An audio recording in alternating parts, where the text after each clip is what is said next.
So today is really a great day in terms of thinking about food access and community.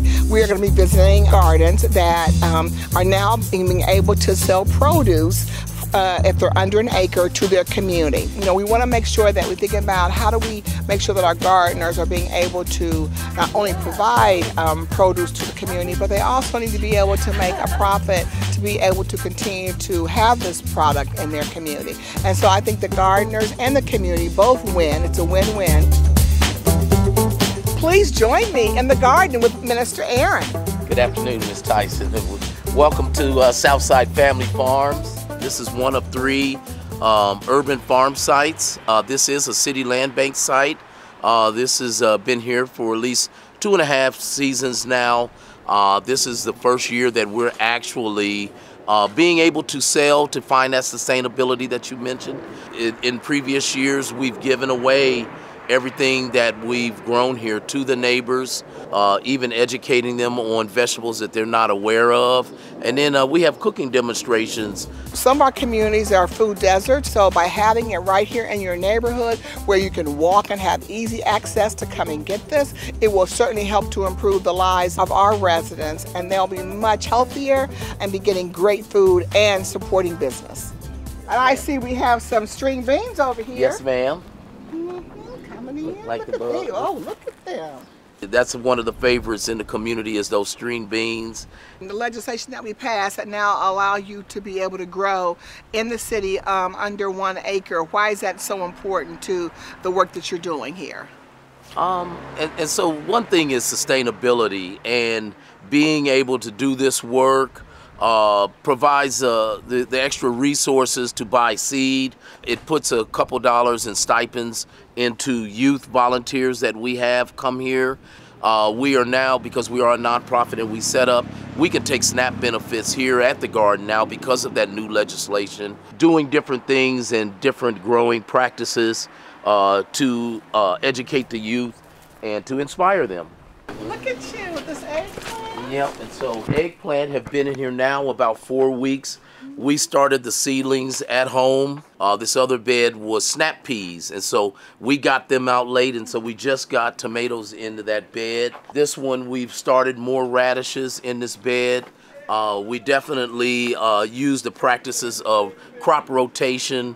We've had some wonderful relationships. OSU College of Engineering has been giving us some support, has started this process of putting in a misting system, and it's going to be a misting system upper and lower, and so they're in the process of testing that out. They're also going to put in automatic openers to raise and lower the high tunnel walls. Also are going to do solar panels to provide sustainable power and green energy, and they're going to do that on that shed. And so they've been a wonderful contribution to these urban farms in these communities. Thank you, Mr. Aaron. I appreciate everything you're doing in the community. Great job on your farm. All righty. Well, thank you for coming out, Councilmember Tyson. It's wonderful having you and showing you around our farm. I'm so happy to be now at Freshtown Farms on the south side of Columbus and just really see this amazing garden. This happens to be on 3 land bank properties. It's just lovely. Thanks for coming here. Yes, well, thanks for having us here. Look at these carrots. Beautiful. We're gonna have a big potato harvest on Sunday, actually. Yeah, that'll be really fun. And the community will come in and help. Yeah. Yes, that's great. Yeah. This is so important for the health of residents to be able to have access to healthy food. They can just walk to this garden and gather this food. And so based on us passing the legislation, how has that been beneficial to you? I mean, I think that's a huge, weight off of our shoulders, a huge relief that we're not doing something wrong, even though we think we're doing something right. Yeah. Right. Well, I think across the board it will open up more opportunities for people to start a small business. You know, it's hard to find a large parcel of land in the city, and so this opens up economic opportunities on even in a small space. Yes, without a doubt. You know what's in your budget to pay for food, and you're going to pay us in whatever increments and however makes sense for you, and that we found that that's been working for us. So you're trusting the people that are coming into the garden to be able to pay what they can afford to pay, but also look at it as an economic driver, because to do this work, it does require financial resources to do this, and this is your full-time job. It's about you want to doing good and doing well at the same time.